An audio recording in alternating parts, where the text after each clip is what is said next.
Good afternoon. I'm Ryan Huffman with CUSI Companies, and we're back for another episodes of Innovations and Integrations. And today I'm really excited because we have Andy on with Science on Call. And Andy, why don't you introduce yourself? Yeah, thanks, Ryan. Great to see you. I'm Andy Freivogel. I'm actually the one of the co-founders and CEO of Science on Call. We're a tech support platform for restaurants. We reduce friction around technology for the teams within the restaurants. We're Chicago-based, but we have stood up markets in New York, Philly, DC, San Francisco, Los Angeles. Everything from Michelin-starred restaurants to Popeyes to some of our favorite customers in some of these other markets as well. Yeah, that's awesome. So Andy, tell me a little bit about your background and like how you got started, and let's walk through your pre-science on call and where the aha or the watershed moment, if you will, and then how science on call kind of evolved. Yeah, well, I think this probably starts in my teens when I had a punk rock band when I was in high school, and wanted to record our first demo, and we drew straws to see who's going to have to go get a job and be able to pay for recording time.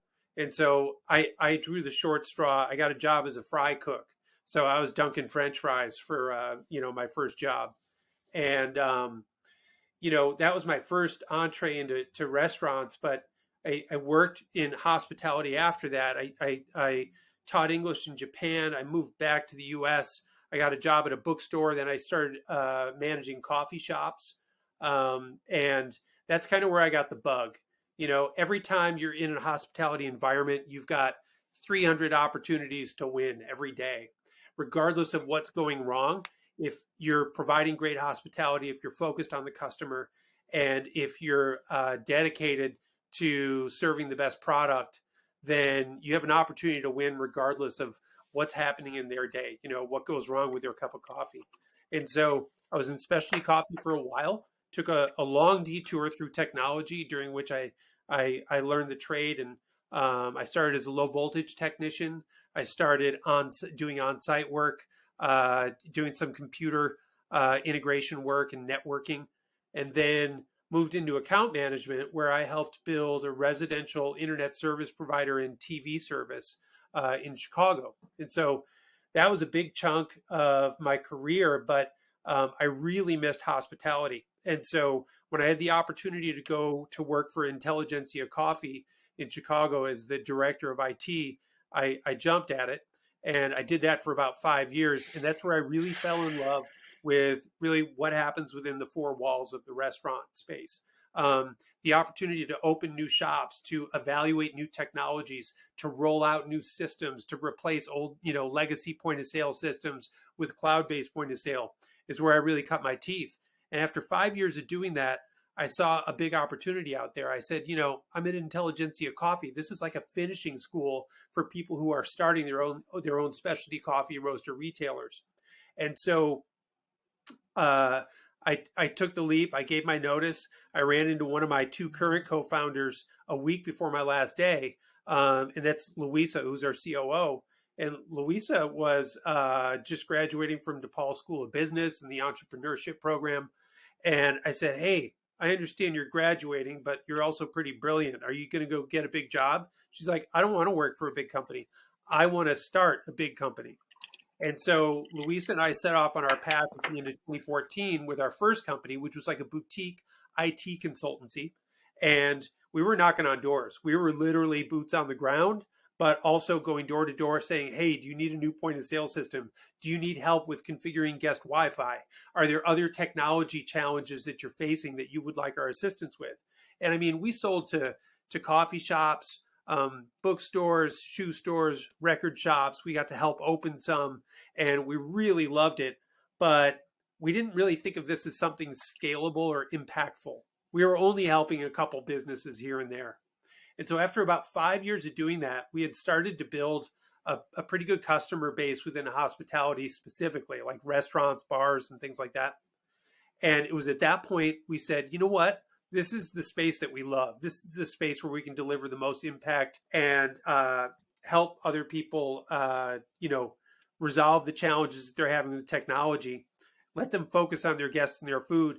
And so it was at that point that we actually fired all of our non-restaurant customers, and we made the determination that we were going to focus. And we did that with a lot of support. Relish Works, which is the corporate innovation hub for Gordon Food Service, runs an accelerator program called the Food Foundry. And the Food Foundry kind of plucked us from obscurity and said, hey, we like what you're doing. We want to see if you can do this at scale. Can you do this for more restaurants? And so we hired our third co-founder, Ken, who's our CTO, and started building this platform that allowed us to, provide a rapid response and rapid resolution to all the technology issues that our restaurant customers were facing. And so it was in doing that we found that we had really hit on something, that there wasn't really a service like ours, a single point of contact for restaurant staff when they're having, as soon as we started to go to market with that, we found that it resonated with people. And we brought on a lot of restaurants in our first year. I think we were serving about 80 restaurant locations in our first year. But then what we realized is that the real magic occurred when we were playing within our ideal customer profile. And those are groups of like 10 to 50 units. They often have an internal IT person, but that person wants to be focused on innovation and strategy. They want to be focused on moving the ball, on growth, on implementing new systems. What they don't want to be focused on is getting calls, texts, emails all night, all weekend about, hey, our printer's not working, or hey, internet service is down at this location. We can't receive orders. And so it was then that we really hit our stride and started developing the platform that our customers know today, which is customers scan a QR code. They're able to launch our web app. Through our web app, they can text us, call us, send an email, fill out a form, get the status on certain services, like, is this point of sale system experiencing an outage, or is there an internet problem in this region, and things like that. And that's what's allowing us to collect all this data. We're platform agnostic, so we don't care what they use. We've got some favorites. On the aggregator side, we love things like Chowly. On the point of sale side, we love things like Toast. And we're not resellers. We're not referral agents for those systems. It's just we know what works because we support so many restaurants right now. Yeah, so you touched on a couple of things there, and your guys, I think that's why we hit it off last year at Mertech, and we've seen each other at several trade shows this year, and your guys' ethos is just very people centric. So everyone thinks that technology is is replacing the human component of things, and it's anything but. It's making life easier for those operators and for those people that are down at ground zero, doing the fries as you mentioned in your previous roles, or making the burgers or things. So it's technology that's helping ultimately deliver a better consumer experience as well. So everything's people centric. Tell me about how you guys, as you reach out to partners and kind of do this thing, because it's very human focused, and some of the interactions you've had. But tell me a little bit about what your guys' approach is, and then how you guys make set up partnerships and make friends. Yeah, well, again, a lot of that is exactly what you touched on. It's being a human being, being present. I don't think I end a meeting with a new person, whether it's a potential partner, restaurant customer, potential team member, something like that. I don't end any of those first introductions without asking a really simple thing, which is there anything else I can do to help you as a human being? Said, let's put business aside. We're done with that for today. Is there anything else I can do to help you connect you with resources that are going to bring you more success, more happiness, solve a problem for you? That's what gets me excited. I wake up every day thinking, like, whose problems can I solve next? And I think when you govern yourself with that ethos as a company, it's what allows you to bring out the best in not only your customers and yourselves and your team, but also in technology itself. Like, we've gone to, we've taken great strides to implement things like AI to automatically, triage and tag and categorize and subcategorize in inbound trouble tickets. And it's because when we let machines do that with this massive data set that we've built over the last 3 years of 45,000 trouble tickets or whatever that we've solved, when we let machine intelligence and natural language processing, these other technologies, start to empower us as humans, that means we get to spend more time being human beings. It's like the same thing. And you probably see this on your side because when you're standing up new shops for people, they're installing kiosks Yeah. now. And, I think at first people were like, oh no, the robots are really going to take my job now. Like they're going to install a kiosk instead of me being a cash register or me being a host or a greeter or whatever. But in fact, there's a lot more you can do with a human being in hospitality than just take orders and punch in keys. Leave that work to the kiosk and elevate the teams that you have so they can scale, so they can 10x, so they can do a lot more, so they can, elevate throughout their career and not just be stuck behind a cash register or a point of Yeah. sale terminal or whatever. And it's the same way we look at that as our team. Like, yes, a lot of what we do now is human powered. It requires support agents who are dedicated, who are working 24/7 because restaurants are a 24/7 business. I don't care if it's a single day part restaurant, there's still stuff happening around the clock that requires attention, requires intervention. But if we can continue to build out this tool set so that our team doesn't have to touch every ticket because we're resetting a password automatically or we are restarting a wireless access point, before it becomes a problem, things like that. If we can do that, then we can take these brilliant and dedicated support agents that we all get to work with on our team and elevate them. Then they become customer success managers, then they become focused more on the human aspects of communication. And let me tell you, when you have time to do that, you learn a lot more. You learn about the other problems that you can solve because we're not stopping it like being a help desk for restaurants. It's as exciting as that can be. And there's a lot of opportunities to win every day when people are having problems and they're on the front line. In fact, I mean, what we're building is a restaurant operating system. We have the data that tells us when things are going to break. We have the data that tells us how to resolve that menu synchronization challenge more quickly. But more so, when we take the human beings that are solving the problems today and let AI empower them so the problems get solved more quickly without their interaction, then we get to spend more time with our customers. Then we get to hear their stories, their challenges, and ways that we can help them succeed better and bigger. So let's talk about that. So I just love, what can I do to help you as a human today? And I think that people don't always associate that with the technology. And, I grew up in the grocery space. And so, I was raised by a guy who said, when a kid graduates high school, they should do 2 years in retail or in the restaurant space, or they should be 2 years in the military. He didn't care which path Amen. you went. And you'll learn a lot. And I think that's why you get that empathetic and you to do that. And when you use technology to make people's day a little smoother, or they're not dealing with these variables, you're trying to eliminate all these outliers that can throw someone's experience off, and then ultimately has an effect on the end user or the consumer. So, tell me a little bit about some of these data points. What kind of data points are you being requested by your partners? Like, what are they asking you? What kind of things are interesting to them today? Well, I have the least interesting job at Science on Call. So as CEO, my job is like keep the lights on, attract great people, and articulate the vision so that everybody on my team understands exactly what it is we're building. I mean, actually, it's a really fun job, but it doesn't produce the most exciting results. It just allows me to get to work with great people. The people on my team who are doing the most exciting things, first and foremost is probably Ken, our CTO. He's the one that has built this tool set that we have that allows us to solve problems quickly.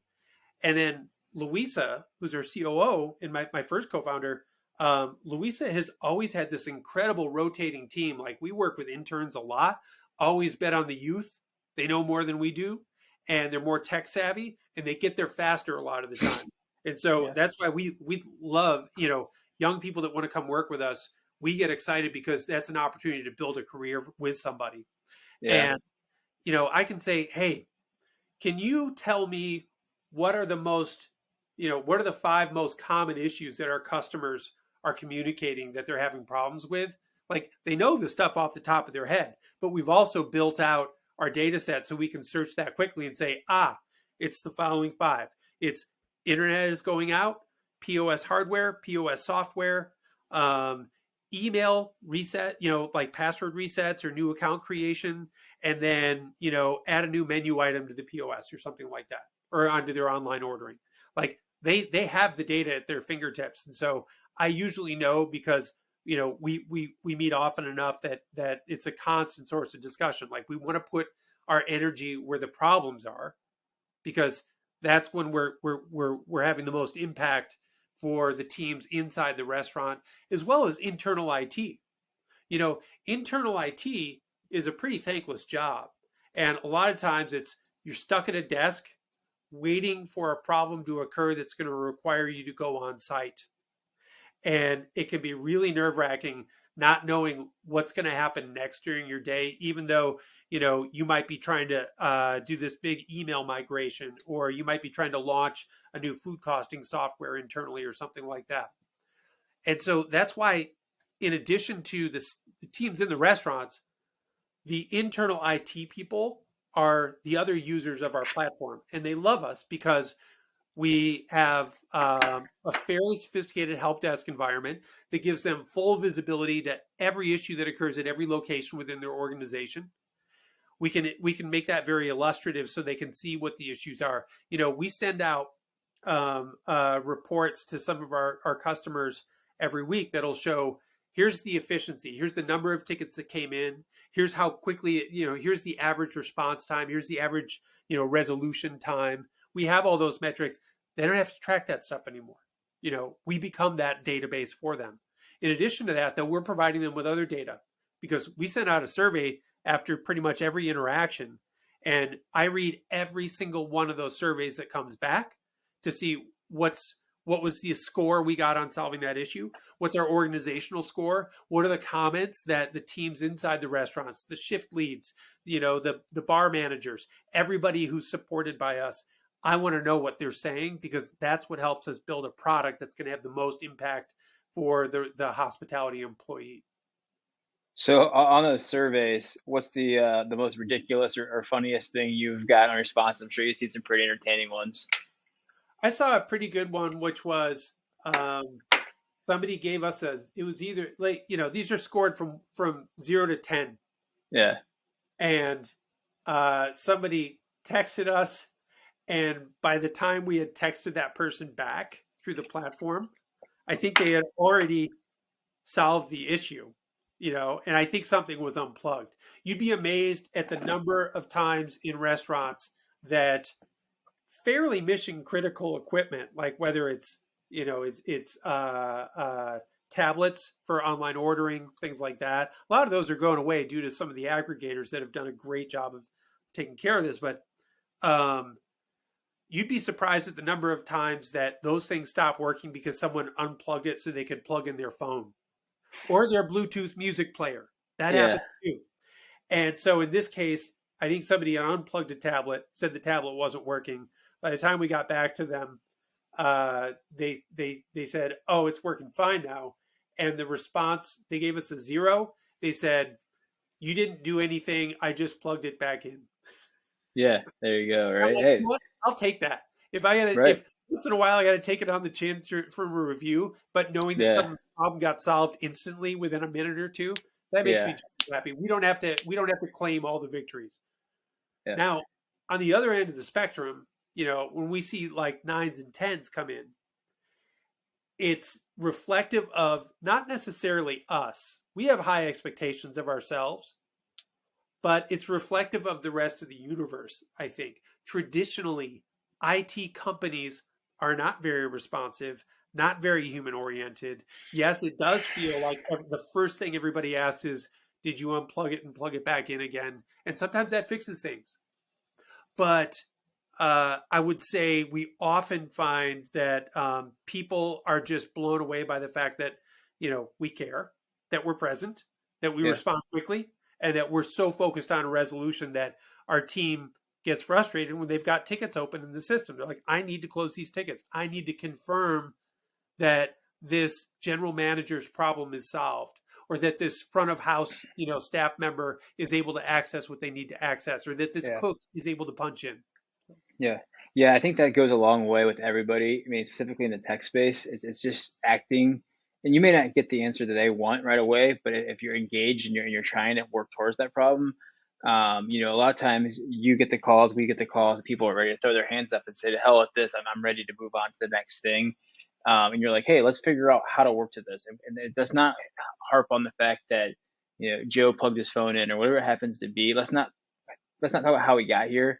Let's figure out how we're going to get back to where we need to be. And I think that's such a huge, feather in your cap, and I think it'll help, pay you some serious benefits in the long run for sure. That's exciting. So yeah, tell me about like what gets you out of bed in the morning? What's your favorite part of your job? And I would assume it's very people centric, but yeah, tell me a little bit about that. It's once in a while, this company runs really well without me doing anything. And the reason that's exciting to me is because it reminds me of what I already need to be the truth, which I've had the blessing of surrounding myself with really talented, really committed people who understand, what it takes to have an impact in the restaurant space, and I think, the things that get me out of bed in the morning are coffee, former coffee guy here, probably a coffee person forever. Uh, I absolutely need to spend an hour on the treadmill. I barely even run. I just need to move. Yeah. And then it's then where I start to look for the opportunities. And I do look into our ticketing system. I do look into, everybody's calendar and see who's meeting with what. We have a daily stand-up channel every morning where now, not only do I tell people, hey, this is where you're going to find me throughout the day. These are the things I'll be doing, because I need to be transparent. I don't want anybody in my team to wonder, like, how does that guy spend his time? But I appreciate also, that. that's where I like to hit up the team with questions. And sometimes my questions are pretty cryptic.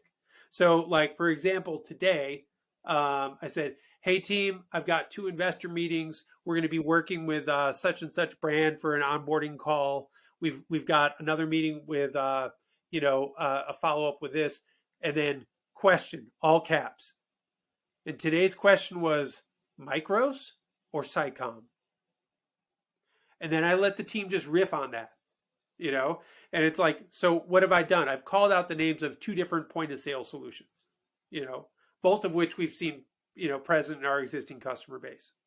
And I want there to be bell ringers like that because I want to make sure that I'm connecting with people and that we're having a dialogue, but also I want to benefit from their creativity and their experience. And there's a lot of things that they experience every day that I don't get to because I'm no longer on the front lines. I'm no longer, taking the phone calls necessarily. But so what gets me out of it gets me out of bed every day, I guess, is my team, but then also that opportunity to help, that opportunity to support, lift something up so it is better today than it thought it was going to be. There's a lot of opportunities to do that in any organization, I think. Yeah. Well, let's talk about pain points. I would assume as you become an extension of your partner's team, that we operate in a very similar facet where we want to be engaged. We want to know everything we can know and help us.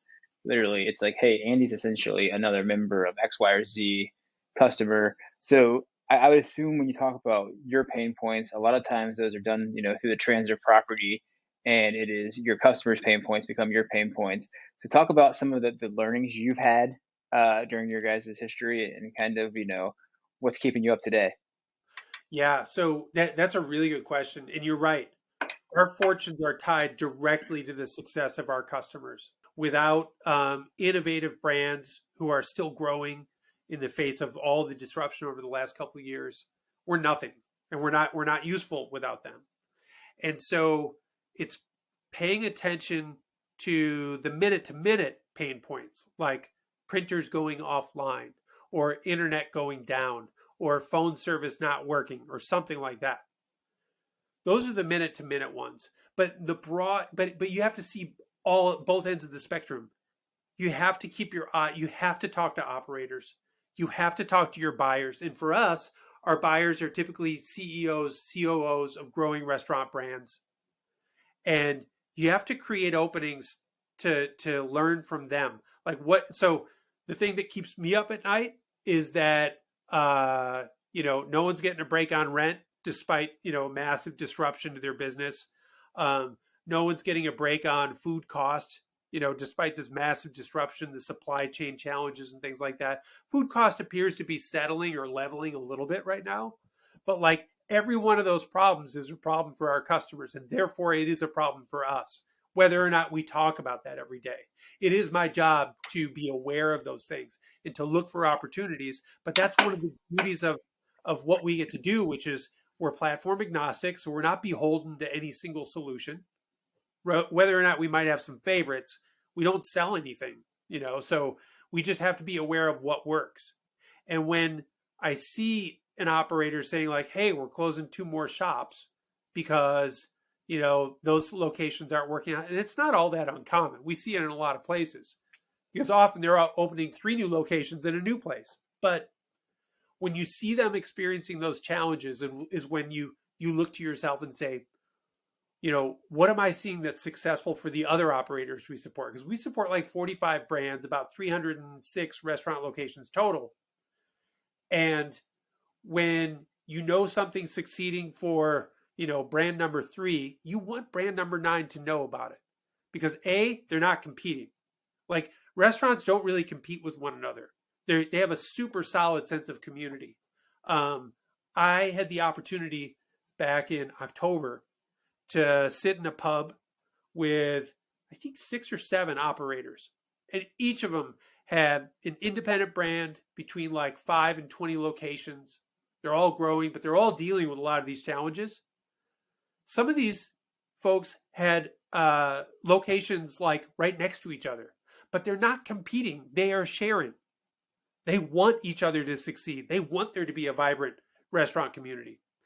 And in that spirit, when we see that things are working, we share that with other operators. We want to make sure that they're, able to leverage all of the successes that their industry in general has had, And I think that's one of the reasons why you and I met, is because, new restaurant openings are still handled in so many different ways.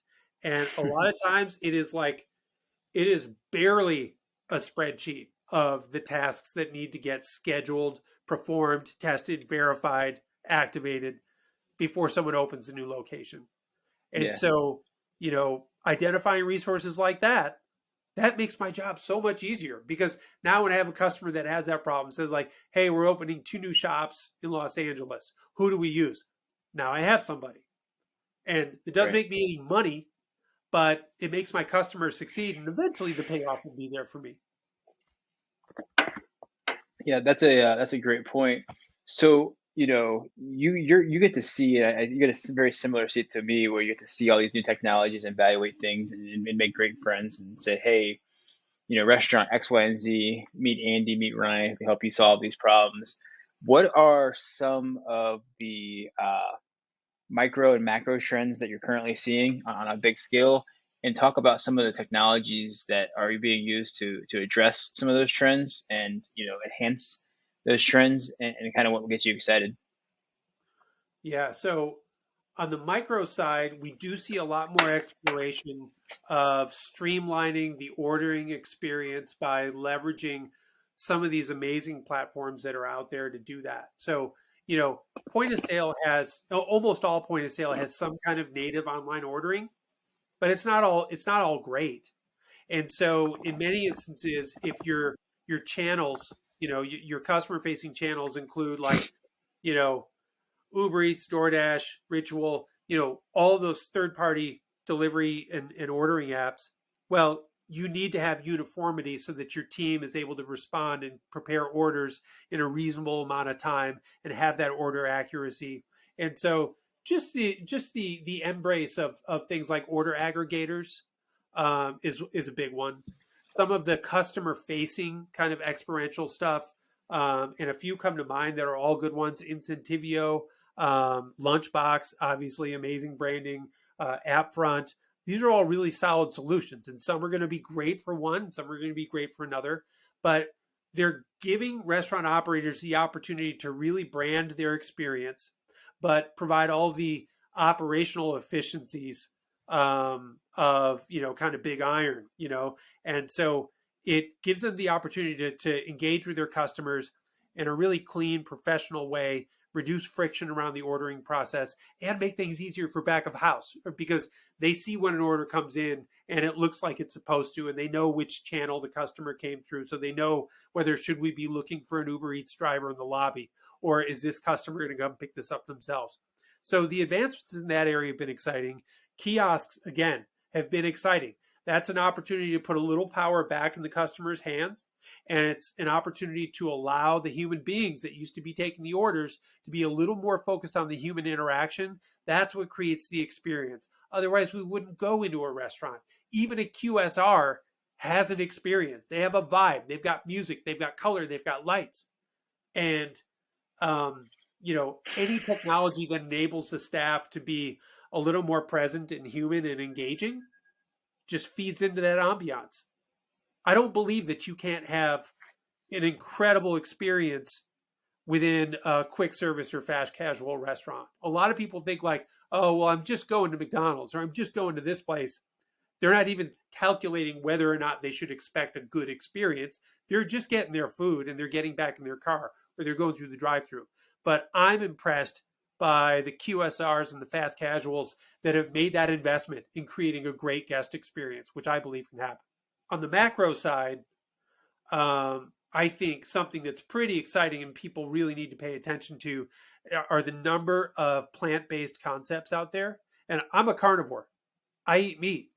And I love nothing more than smoked brisket, things like that. However, I realize that presents a huge sustainability challenge to the planet. And so I really appreciate having the option to go to places like Plant Power Fast Food, Protein Bar and Kitchen, where I can eat real, fresh, healthy food. And that's not even my first concern about, is this better for me? It's more like I'm not lighting the universe on fire by, eating yet another steak sandwich or whatever. So. Yeah, it's funny you mentioned that. So when we talked to restaurant people, and a client was the first one, probably 6 months ago, to point out how they evaluate new technology, and we were just kind of walking through that process. And you have I think there's really three phases. There's the front of the house, the back of the house, which a lot of times that's not very sexy at all. And then it's a technology that's out customer facing, whether it's a kiosk, what it happens to be. And then you have to deal with the front of the house, whether it's point of sales, kitchen display systems, access points, things like that. And then you have the back of the house, which is the data rack and all the infrastructure and the bones of things. So, you and I have had a lot of conversations about new restaurant openings and the single point of contact and how we operate. It's like, hey, it's one team doing this, but we're seeing, on a macro trend right now, we're seeing these old brands that have, long established histories and everything, that they're like, hey, we need to be active right now. So we're going back, and it's really exciting for us because we know what the opportunity looks like. And we're being asked to do store refreshes all the time. Going in, we walk into a data room, renowned brands, but it's never been top of priority until today, where we're going to put a data rack in and put new cables, but we're setting in, the arteries and the veins to be able to put new technology in. And the way it's built today, some of these kiosks can't run on Cat 5 cables and things that even predate that in a lot of cases, or they want to come in and say, hey, we want the latest and greatest from point of sales and kitchen display system to a kiosk to the front of the house. I mean, you're seeing things like food lockers and robots. We had a part of our team go out last week and film themselves eating ramen with this robot. And so it's just crazy.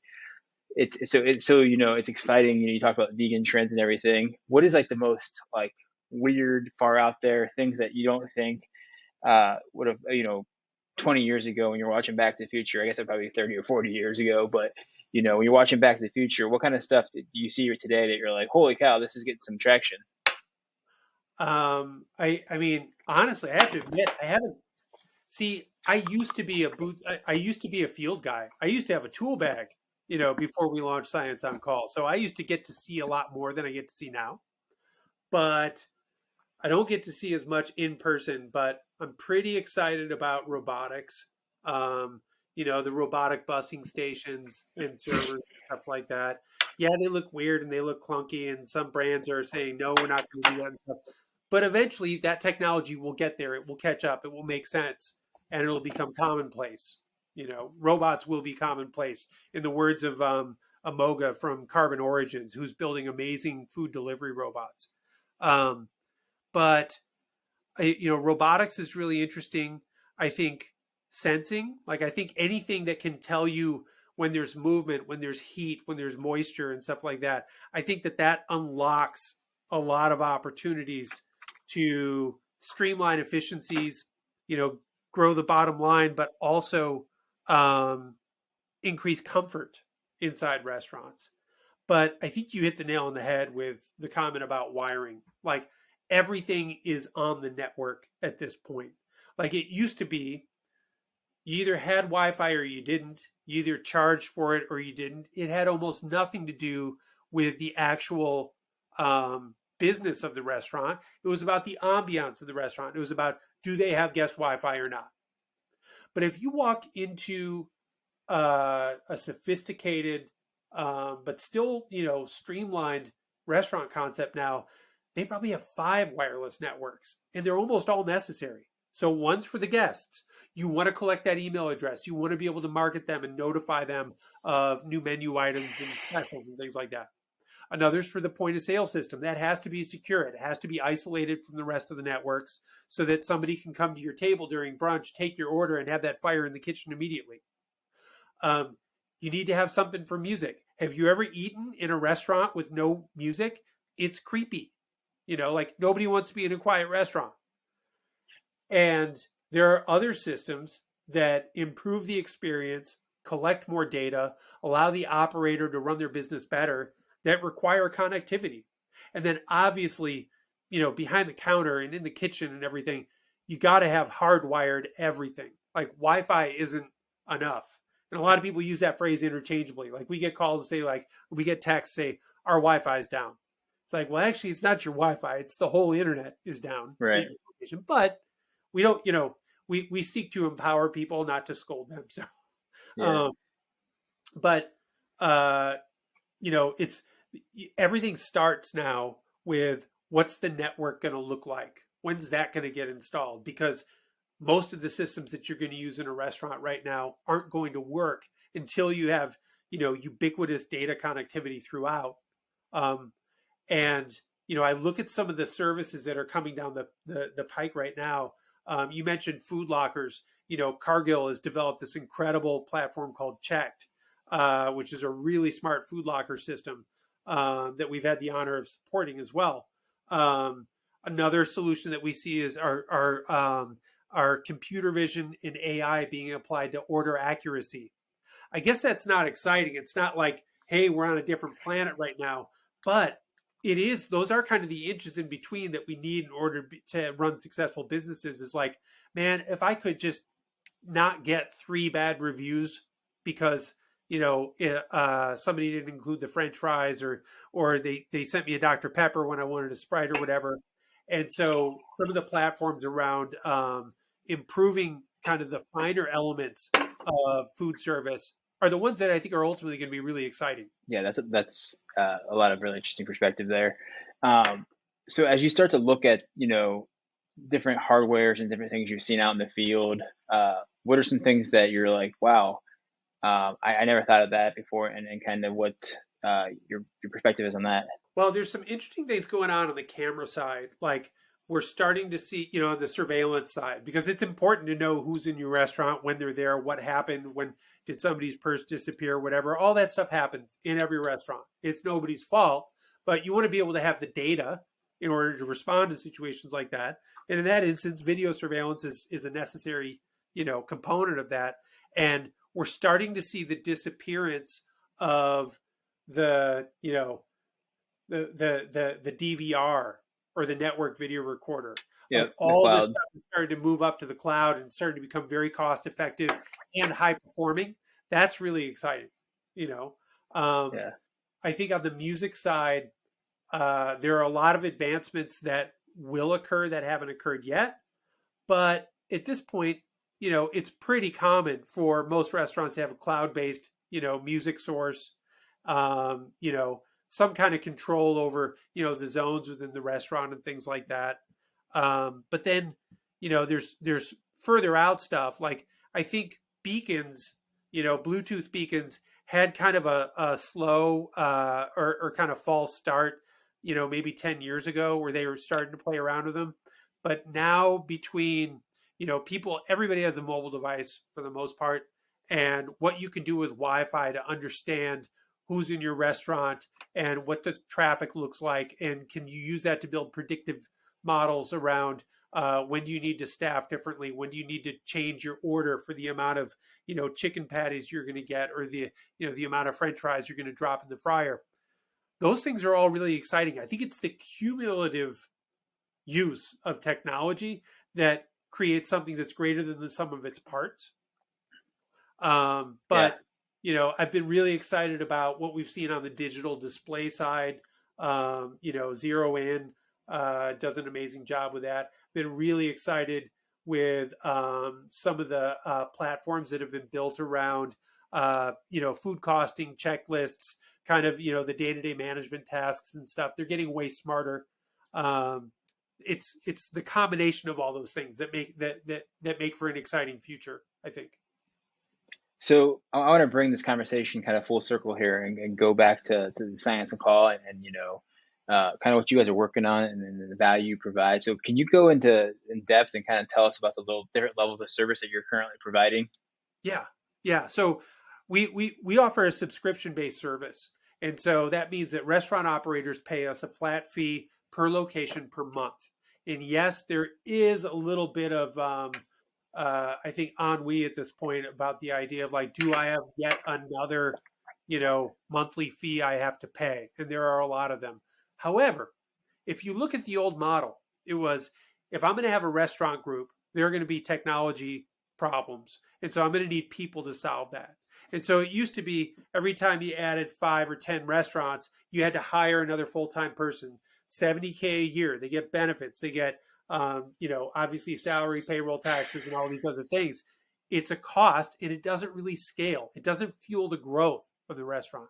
So what we developed was a platform that they can bite off in tiers. They can call us just for hardware, software troubleshooting, and they've got access to a technology support platform that can solve those issues quickly for them.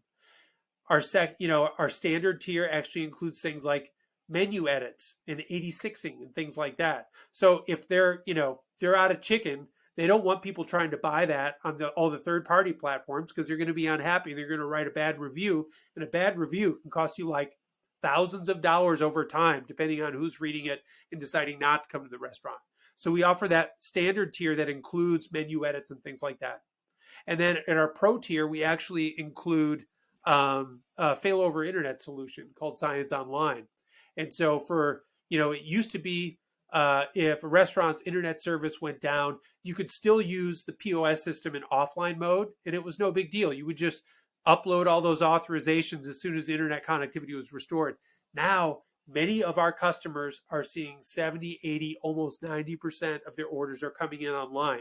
And if you're not connected to the outside world, you're not getting those orders. You're wondering why there are 3 different delivery drivers standing in the lobby waiting for orders you haven't seen in the kitchen yet.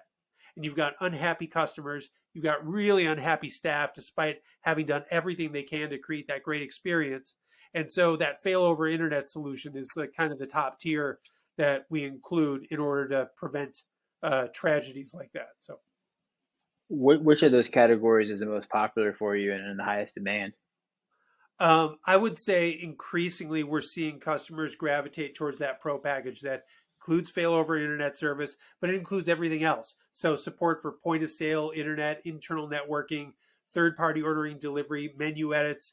Can you create a new email address? Can you make this edit to our website? All of those things that we do for our customers, that's becoming kind of common at this point.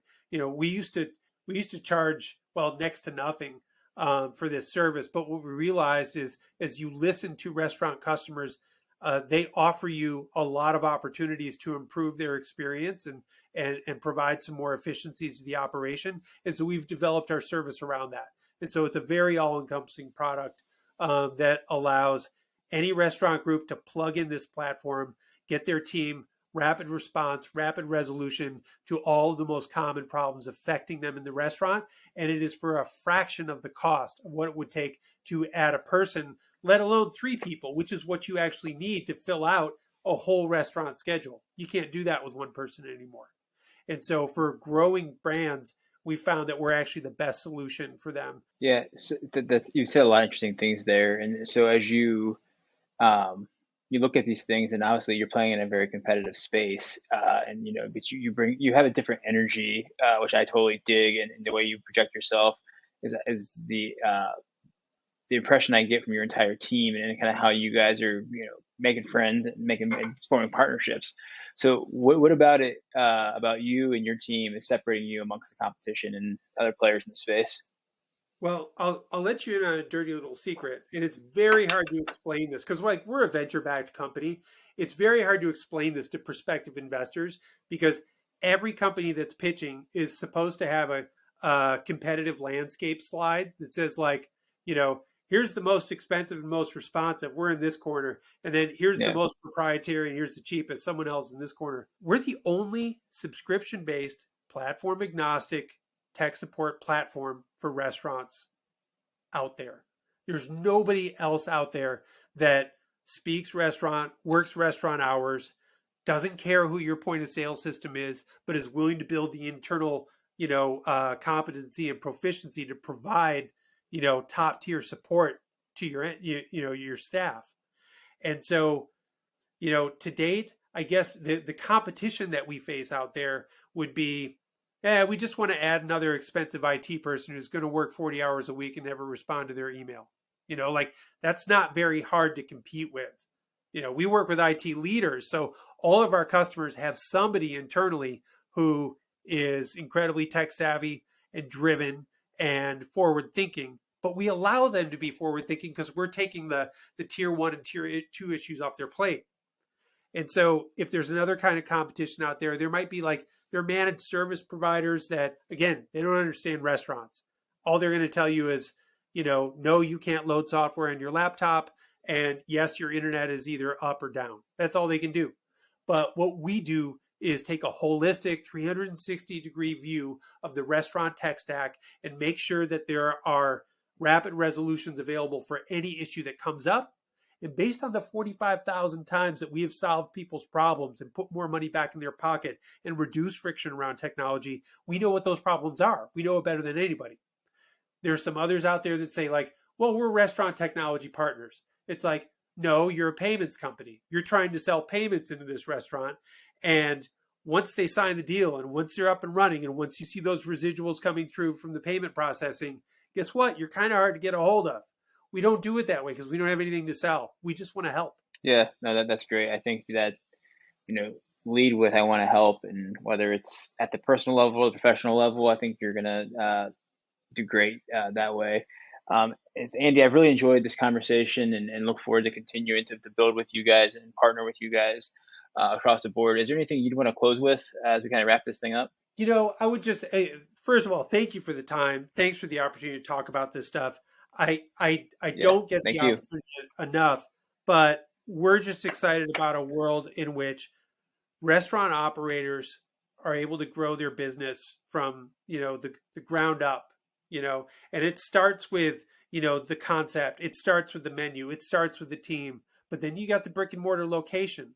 And it's companies like yours that are actually paving the way for us to have something to do. And you're actually solving a bigger problem, I think, than you realize because, it used to be like we used to be a boots on the ground company.